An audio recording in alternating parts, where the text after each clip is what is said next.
The fluorescent lights of Patterson and Associates hummed overhead as I stepped out of the elevator on the 7th floor. My watch read 5:47 p.m., 13 minutes earlier than planned. I'd managed to wrap up my client meeting downtown faster than expected, and the thought of surprising my wife with an early dinner reservation had put an extra spring in my step. We'd been married for 6 years, and these little spontaneous gestures still made her eyes light up the way they did on our first date. The reception area was empty, the weekend exodus already in full swing. I knew she'd be in her office. My wife was nothing if not dedicated, often staying late to perfect presentations or review contracts. That dedication was one of the things I loved most about her. As I walked down the familiar corridor, past the glass-walled conference rooms and rows of cubicles, I rehearsed my surprise in my head. Maybe we'd try that new Italian place she'd been talking about, or perhaps just grab takeout and spend a quiet evening at home. Her office door was slightly ajar, and I heard voices inside. I was about to knock when I recognized the second voice, Richard Thornton, her boss and senior partner at the firm. I paused, not wanting to interrupt what might be an important conversation. That's when I heard the words that would shatter everything I thought I knew. "Richard, I need to tell you something." My wife's voice carried through the gap, tinged with nervous excitement. "I'm pregnant." My hand froze inches from the door. A smile began to form on my face. This was wonderful news. We'd been trying for over a year, and just last month, the doctor had suggested we might want to consider fertility treatments. This was the miracle we'd been hoping for. That's wonderful news," Richard's voice responded, but there was something odd in his tone. Something cautious. "I know the timing isn't ideal with the Henderson merger coming up," she continued, "but I wanted you to hear it from me first. I'm about 10 weeks along." 10 weeks. The smile died on my lips. My mind began racing backward through the calendar, counting days, remembering. 10 weeks ago, I'd been in Seattle for an entire week, attending a mandatory training seminar for work. We'd barely spoken on the phone, both of us swamped with our respective projects. Before that, I'd had the flu for nearly 2 weeks, sleeping in the guest room to avoid infecting her, barely able to get out of bed. The math didn't work. It couldn't work. "Have you told your husband?" Richard asked, and I detected something else in his voice now. Concern? Guilt? There was a pause that seemed to stretch for eternity. "Not yet. I wanted to make sure everything was stable first. You know how these things can be uncertain in the early weeks." "Of course," Richard said quickly. Too quickly. "Well, congratulations. We'll figure out the logistics with the merger. Your health and the baby's health come first." I backed away from the door silently, my heart hammering against my rib cage. My legs moved on autopilot, carrying me back down the corridor, past the empty cubicles, toward the elevator. I jabbed the button repeatedly, needing to escape, needing space to think. The doors finally opened, and I stumbled inside, my reflection in the mirrored walls showing a man I barely recognized, pale, shocked, hollowed out. As the elevator descended, my phone buzzed. A text from her, running a bit late. "See you at 6:30. My fingers trembled as I typed back, "No problem. Take your time." I sat in my car in the parking garage for nearly an hour, staring at nothing, my mind churning through possibilities and probabilities. Maybe I was wrong about the timeline. Maybe I'd miscounted. Maybe there was a perfectly reasonable explanation. But deep down, in the part of me that had always trusted my instincts, I knew. Something was very wrong. And if I was right about what I suspected, I needed proof. I needed to be absolutely certain before I acted. I started the engine and drove home, already planning my next moves. The following days were a masterclass in deception, mine, not hers. I smiled when she came home. I asked about her day. I made dinner, folded laundry, and maintained the facade of normalcy while my world crumbled from within. She still hadn't mentioned the pregnancy, and I didn't push. Every moment of silence added another layer of confirmation to my suspicions. I became someone I never thought I'd be, a detective in my own marriage. That weekend, while she was at her Saturday morning yoga class, a routine she'd maintained religiously for years, I started my investigation. Her laptop sat on the kitchen counter, password protected, but I knew her passwords. We'd always been open about such things, a gesture of trust that now felt like a cruel irony. Her email revealed nothing immediately damning, just the usual work correspondence and shopping confirmations. But her calendar was more interesting. There were entries marked RC meeting going back several months, usually scheduled during lunch hours or late evenings. RC. Richard's initials were RT. But there was a Dr. Rachel Chen at the medical center downtown. I made a note and kept searching. Her phone was trickier. She kept it with her constantly now, I realized, another change I'd somehow missed while caught up in my own work. But she always showered after yoga, and sure enough, that Saturday she left it charging in the bedroom. I had maybe 10 minutes. My hands shook as I unlocked it. Text messages first, nothing unusual in the recent conversations. But then I checked the deleted messages folder, something I'd never even known to look for before my late-night internet research on how to catch a cheating spouse. I hated myself for even typing those words. There were messages there, recovered from a month ago. Can't wait to see you tonight, followed by a hotel address. Last night was amazing. I can't stop thinking about you. The sender's number wasn't saved under any name, just digits. I photographed everything with my own phone, my stomach churning with each screenshot. The shower turned off. I quickly closed everything, placed her phone back exactly where she'd left it, and retreated to my home office. When she emerged, fresh and glowing, she smiled at me and asked if I wanted to grab brunch. I said yes, and we went to our favorite cafe, where I ordered pancakes I couldn't taste and made conversation that felt like pulling teeth. That afternoon, I made an excuse about needing to run to the hardware store and instead drove to the medical center. Dr. Rachel Chen's office was in the women's health wing. I sat in my car across the street for an hour, feeling pathetic and desperate, until I saw them, my wife and Richard Thornton, walking out together. He had his hand on the small of her back, that intimate gesture that told me everything I needed to know. I followed them at a distance to a coffee shop 3 blocks away. They sat at a corner table, leaning close, her hand covering his. I took photos from across the street through the window, feeling like a stalker, hating every second of it but knowing I needed documentation. Whatever was coming, I needed proof. Over the next 2 weeks, I compiled a dossier that would make a private investigator proud. Bank statements showing cash withdrawals on dates that corresponded with those RC meetings. Credit card records from restaurants we'd never been to together. Hotel receipts I found buried in her car's glove compartment during one of my darker moments. And most damning of all, I'd called the mysterious number from those deleted texts using a burner phone I'd purchased. Richard Thornton had answered. I also consulted with a lawyer, quietly, paying in cash, using a consultation service that promised discretion. I learned about divorce proceedings, asset division, and the importance of documented evidence. The lawyer, a sharp woman in her 50s who'd probably seen 1,000 cases like mine, advised me to be strategic. Emotion is natural, she'd said, but let's make sure you're protected financially and legally. But I didn't want just a divorce.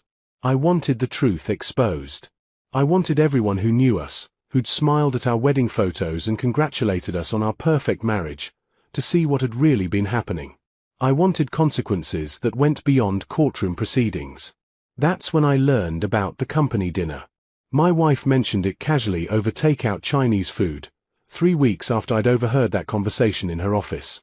Patterson and Associates was hosting their annual award ceremony, and she'd been selected to give the keynote presentation on the Henderson merger, her biggest professional achievement.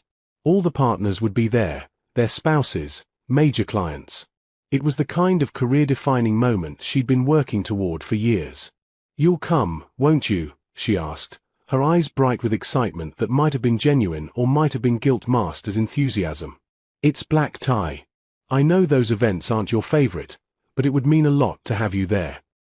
I looked at my wife, the woman I'd pledged my life to, who'd apparently been living a completely different existence behind my back, and smiled. "Of course I'll be there. I wouldn't miss it for anything." She seemed relieved, reaching across the table to squeeze my hand. "Thank you. And honey, there's something I need to tell you soon. Something important. I've just been waiting for the right moment." Whenever you're ready, I said, my voice steady despite the rage simmering beneath my skin. I'm not going anywhere. The irony of those words wasn't lost on me. The next week unfolded with an eerie normalcy that made me question whether I was losing my mind. My wife hummed while making breakfast, kissed me goodbye before work, and even suggested we start looking at houses in the suburbs. For the future, she'd said with a meaningful look I was clearly supposed to understand. The audacity of it was almost impressive. She was building a fantasy on top of a lie, and she expected me to play along. I played my part perfectly. I bookmarked real estate listings and nodded enthusiastically when she talked about neighborhoods with good schools. I asked about her presentation for the company dinner, offering suggestions and encouragement. At night, when she curled up against me in bed, I wrapped my arm around her and stared at the ceiling, counting the days until everything would come crashing down. My research continued with surgical precision. I'd hired a private investigator, a recommendation from my lawyer, who provided the final pieces of the puzzle. His report included time-stamped photographs of my wife and Richard entering hotels together, detailed logs of their movements, and most significantly, a recording of a conversation they'd had in his car outside her yoga studio. The investigator had used a high-powered directional microphone, and the audio quality was crystal clear. "Are you sure you don't want to wait until after the merger?"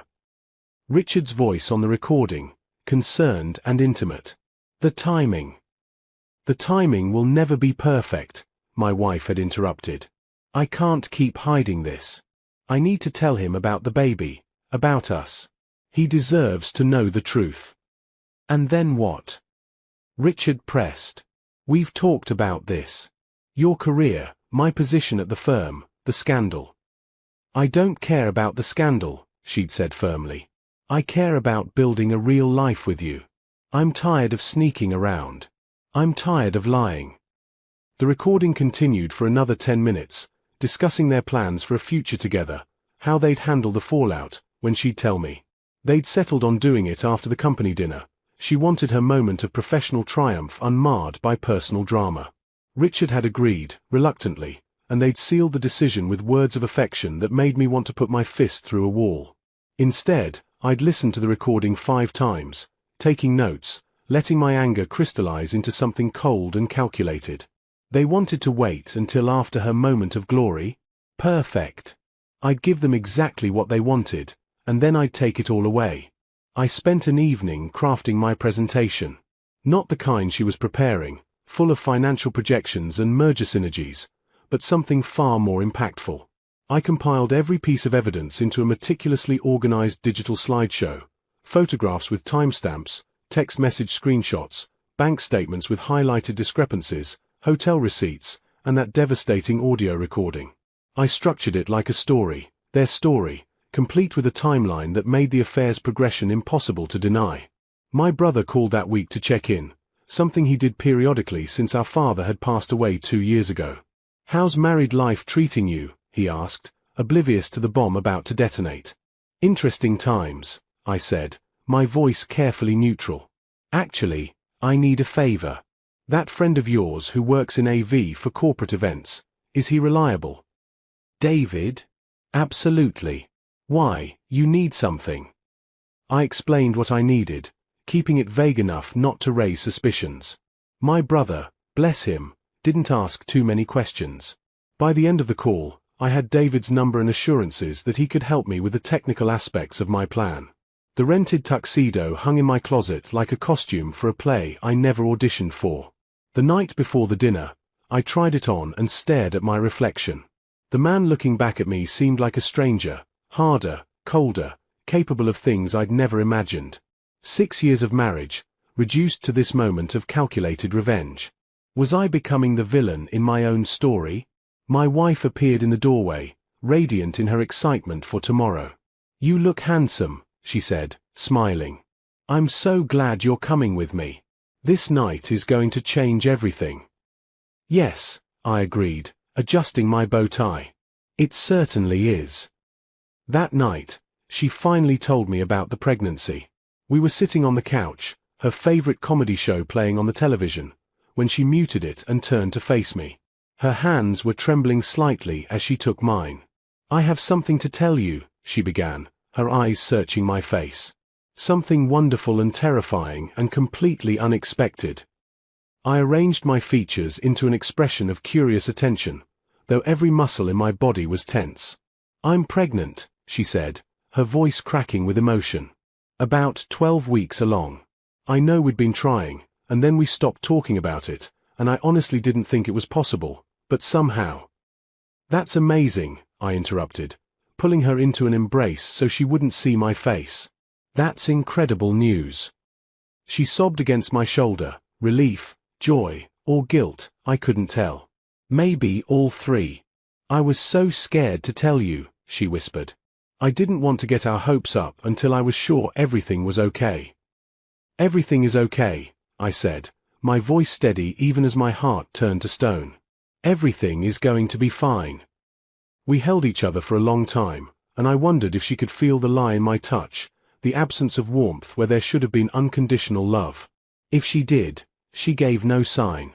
She pulled back, wiping her eyes, and smiled at me with such apparent sincerity that I almost admired the performance. "Tomorrow night is going to be perfect," she said. "My big presentation, and now this news, and starting our family together. I feel like everything is finally falling into place." "Tomorrow night will definitely be unforgettable," I assured her, and meant every word. The grand ballroom of the Riverside Hotel glittered with crystalline chandeliers and the polished ambitions of 200 legal professionals. I stood near the bar, nursing a scotch I had no intention of finishing, watching my wife work the room with practiced grace. She wore a midnight blue gown that complemented her figure, and despite everything, I couldn't deny she looked stunning. Several people had already complimented her pregnancy glow, though she'd only told a select few about the baby. Richard Thornton was never more than a few feet away, playing his role as the supportive boss while his eyes tracked her movements with unmistakable possessiveness. "Your wife looks absolutely radiant tonight," commented Gerald Patterson, the firm's founding partner, as he materialized beside me. He was a silver-haired man in his 60s with sharp eyes that had built an empire on reading people. "This Henderson merger has been quite the achievement. She's got a real future here." "She certainly does," I replied, taking a small sip. "Tonight should be very illuminating for everyone." If Gerald noticed the edge in my tone, he didn't show it.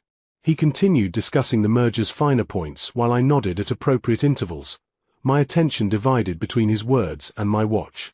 I had synchronized everything down to the minute with David, my brother's AV friend, who was currently in the control booth looking remarkably unremarkable in his staff uniform. The cocktail hour ended, and we moved toward our assigned tables. I'd been seated with several junior partners and their spouses, people who knew me tangentially through company functions but weren't close friends. My wife was at the head table with the senior partners and major clients, Richard Thornton prominently positioned beside her. The seating arrangement was perfect for my purposes. I wanted a clear view of the stage and everyone's reactions. Dinner was a blur of courses I couldn't taste.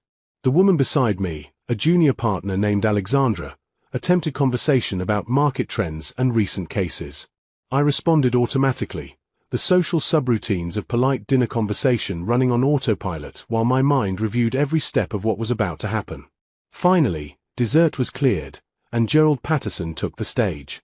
His welcome speech praised the firm's accomplishments, highlighted key victories, and built toward the evening's main event, the presentation on the Henderson merger and the announcement of my wife's promotion to senior associate, effective immediately. The room erupted in applause as she ascended to the stage. She looked composed and confident, every inch the successful attorney she'd worked so hard to become. Richard Thornton's smile was particularly broad, and I watched him exchange a knowing glance with her that made my jaw clench. "Thank you all so much," she began, her voice clear and strong through the sound system. "When I joined Patterson and Associates 5 years ago, I never imagined I'd have the opportunity to work on a project of this magnitude." She launched into her presentation, and I had to admit it was impressive. Charts appeared on the massive screen behind her, showing financial projections and strategic advantages. She spoke about negotiations, risk mitigation, and the collaborative effort that had made the merger possible. The audience was engaged, nodding along, clearly impressed by her command of the complex details. 20 minutes into her presentation, she reached the section about future opportunities and long-term planning. And looking forward, she said, advancing to her next slide, the Henderson merger positions us for unprecedented growth in the coming years. That's when I sent the signal, a simple text message to David in the control booth, now. The slide on the screen didn't change. My wife clicked her remote again, confused. As I was saying, she clicked multiple times, frowning slightly. I apologize for the technical difficulty. I can help with that, I said, standing up from my table. My voice carried across the suddenly quiet room as I walked toward the stage. I think there's something everyone needs to see. My wife's face went from confused to alarmed as she recognized my voice. Richard Thornton half rose from his seat. I climbed the steps to the stage, and David, bless him, was already executing our plan. The screen behind my wife went black, then illuminated with a new image, a title slide that read The Real Story, a timeline of deception. "What are you doing?" my wife whispered, her face draining of color. "This isn't." "Ladies and gentlemen," I addressed the room, my voice amplified by the microphone I took from the podium. "I apologize for the interruption, but I think the truth is more important than any merger presentation." The room was dead silent. 200 people stared at me with expressions ranging from confusion to horror. I clicked the remote, and the next slide appeared, a photograph of my wife and Richard Thornton entering a hotel together, timestamp clearly visible in the corner. "No," my wife gasped. "Please, don't." But I was already advancing to the next slide. Text messages filled the screen, intimate exchanges between her and Richard. Then bank statements, highlighting withdrawals that corresponded with hotel visits. Then more photographs, them having coffee, him with his hand on her back outside the doctor's office, them kissing in his car. Richard Thornton was on his feet now, his face purple with rage or embarrassment. "This is completely inappropriate. Security." "Sit down, Richard." Gerald Patterson's voice cut through the chaos, sharp as a gavel. "I want to see where this is going." I advanced to the next slide, the pregnancy timeline, with dates clearly marked. 3 weeks ago, I came to surprise my wife with dinner, I said, my voice remarkably steady. Instead, I overheard her telling Richard that she was pregnant. 10 weeks pregnant, to be precise. I let that sink in, watching the mental calculations happen across dozens of faces. The interesting thing about 10 weeks is that it puts conception right around the time I was in Seattle for a week. Before that, I had the flu and was quarantined in our guest room. The math, as they say, doesn't work out in my favor. My wife was crying now, tears streaming down her face, but I felt nothing. I'd cried myself out weeks ago, during those long nights when I'd first started gathering evidence. The final slide appeared, an audio player icon. I clicked it, and the recording filled the ballroom. My wife and Richard discussing their affair, their plans for the future, how they'd handle telling me about the baby. Their voices echoed off the elegant walls, each word another nail in the coffin of their reputations. When it finished, the silence was absolute. The seconds following the audio recording stretched like hours. I stood on that stage, bathed in the spotlight meant for my wife's moment of triumph, and watched the carefully constructed facades crumble around me. My wife had sunk to her knees, her midnight blue gown pooling around her like spilled ink. Richard Thornton remained frozen in his chair, his face a mask of utter devastation. The 200 witnesses sat in stunned silence, their champagne glasses forgotten, their gossip-hungry minds working overtime to process what they'd just witnessed. Gerald Patterson was the first to move. He rose from his seat with deliberate slowness, his expression unreadable. "Richard, my office. Monday morning, 8 a.m. sharp." His voice carried the weight of decades of authority. "You've jeopardized not just your career, but this firm's reputation and the Henderson merger itself." He turned to my wife. "Your employment is terminated effective immediately. You'll receive information about severance and benefits through our HR department." "Gerald, please," Richard began, but the founding partner held up a hand. "I don't want to hear it. Not here, not now." Gerald looked at me, and something in his expression might have been respect or pity or both. "Young man, you have my sincerest apologies for what you've endured. If you need a recommendation for a divorce attorney, I know several excellent ones." I nodded, unable to speak past the lump in my throat. The adrenaline that had carried me through the presentation was fading, leaving behind a hollow exhaustion. I descended from the stage, and the crowd parted before me like the Red Sea. Some faces showed sympathy, others avid curiosity, and a few, mostly the younger associates, looked at me with something like awe at what I'd just done. My wife's voice stopped me at the ballroom entrance. "Wait. Please." She'd stumbled after me, mascara streaking her face, one hand unconsciously protecting her abdomen. "Can we talk? Just for a minute." Every instinct screamed at me to keep walking, but something, maybe the ghost of the love I'd once felt, maybe just morbid curiosity, made me pause. We moved to a quiet corner of the hotel lobby, far from prying eyes. "I'm sorry," she whispered, her voice breaking. "I know that's not enough. I know nothing I say can fix this. But I need you to know I never meant for it to happen. Richard and we started working late together, and it just—" "Save it," I interrupted, my voice cold. "I don't need the story of how it happened. I don't care about the justifications or the rationalizations. You made choices, repeatedly, over months. You looked me in the eye every single day and lied." "I was going to tell you," she insisted. "After tonight, I was going to tell you everything and ask for a divorce. I swear." "You were going to tell me after you secured your promotion and your moment of glory," I corrected.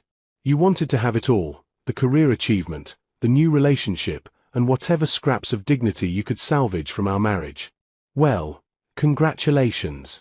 You got quite a moment tonight, just not the one you planned." She flinched as if I'd struck her. "The baby is not my concern," I said flatly, though the words felt like swallowing glass. "I've consulted with an attorney. DNA testing will be part of the divorce proceedings. If by some miracle it's mine, we'll discuss custody and support. If it's Richard's, which we both know it is, then you two can figure out your happy family together." "Where do we go from here?" she asked, her voice small. "We don't go anywhere. You go to a hotel tonight. My lawyer will contact you on Monday with the divorce papers. Don't come back to the house except to collect your things, and only when I'm not there. We'll arrange a time through our attorneys." "You hate me," she said, not a question. I looked at her, really looked at her, and realized something surprising. "No," I said honestly. "I don't hate you. I don't really feel anything for you at all anymore. That's what you killed these past few months. Not just my love, but any emotion at all." I left her there in the lobby, crumpled and crying, and walked out into the cool night air. My phone had 17 missed calls and dozens of text messages. My brother, friends who'd heard through the grapevine, even my mother somehow already knew. The speed of gossip in the digital age was truly remarkable. I drove to my brother's house without calling first. He opened the door in his pajamas, took one look at my face, and pulled me into a hug. I didn't cry. I'd done enough of that in private over the past weeks, but I let him hold me up while the reality of what I'd just done crashed over me like a wave. "You did the right thing," he said firmly. "She needed to face consequences, and so did that bastard boss of hers." "I destroyed her career," I said. "In front of everyone she works with, everyone she respects." "She destroyed her own career," he corrected. "You just made sure people knew the truth. That's not revenge, brother. That's justice." Over the next few days, I learned just how far the ripples of that night extended. Richard Thornton resigned from Patterson and Associates before they could fire him. The Henderson merger hung in the balance while the firm scrambled to contain the scandal, ultimately reassigning the project to a team of 3 senior partners. My wife moved in with Richard, a detail I learned through the divorce attorney, and the irony wasn't lost on me that she'd finally gotten the relationship she wanted, just not under the circumstances she'd imagined. The divorce proceedings were surprisingly swift. She didn't contest anything, perhaps out of guilt or perhaps because her attorney advised her she had no leg to stand on. The house would be sold and assets divided. The DNA test confirmed what we both already knew: the baby wasn't mine. I felt nothing when I received that result, which probably meant I was healing or had simply gone numb. Either way, it was closure. 6 months later, I sat in a coffee shop downtown, reviewing paperwork for the small consulting firm I'd started. Leaving my corporate job had been terrifying but liberating. I'd taken my savings, my severance, and my half of the house sale and built something entirely my own. It wasn't glamorous yet, but it was honest, and it was mine. My phone buzzed with a message from Sarah, a woman I'd met at a business networking event 3 weeks ago. We were taking things slowly, coffee dates and long conversations, building something on a foundation of truth rather than deception. "Still on for dinner tonight?" she asked. "Absolutely," I typed back, and meant it. The barista called my name, and as I walked up to collect my coffee, I caught my reflection in the shop window. The man looking back at me wasn't the hollow-eyed ghost from 6 months ago. He wasn't quite whole yet, but he was getting there. The betrayal had broken something in me, but I was learning that broken things could be rebuilt, sometimes into something stronger than before. My ex-wife had given birth 3 months ago, a boy I'd heard through mutual acquaintances I couldn't quite shake off. She and Richard were struggling, apparently. The relationship that had seemed so exciting in secret was suffocating in the light of day. They were trapped together by circumstance and consequence, bound by the child they'd created and the wreckage of the lives they'd destroyed to be together. I felt no satisfaction in their struggles, no vindictive pleasure in their misery. That surprised me. I'd expected the anger to last longer, to fuel me through the difficult months. Instead, it had burned out, leaving behind only a profound sense of relief that I'd discovered the truth when I did, before I'd wasted more years on a lie. The evening sun painted the city in shades of gold as I walked back to my car. Somewhere in this sprawling metropolis, my ex-wife was probably changing diapers and arguing with Richard about whose turn it was for the 2 a.m. feeding. Somewhere else, the legal partners who'd witnessed that night were still gossiping about the most dramatic company dinner in Patterson and Associates' 50-year history. But I was here, moving forward, building a life that was authentically mine. The scar tissue from the betrayal would always be there. I'd be more careful with my trust, more cautious with my heart. But I refused to let her actions define me or poison my future. 3 weeks after arriving early and overhearing a conversation that shattered my world, I'd stood on that stage and reclaimed my narrative. 5 months later, I'd signed divorce papers and closed that chapter of my life. And now, sitting in my car with dinner plans and business prospects and the tentative hope of something real with someone honest, I finally understood something crucial. The best revenge wasn't the public humiliation or the destroyed career or even the truth laid bare for all to see.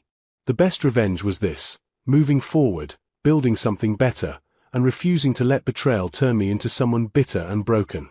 I started the engine and pulled into traffic, heading toward dinner and whatever came next. Behind me, the past receded in the rearview mirror, still visible but growing smaller with each mile. Ahead, the road stretched out full of possibilities I'd never imagined when I'd stepped off that elevator 3 weeks early and heard the words that changed everything. I was free, I was healing, and I was finally, genuinely moving forward.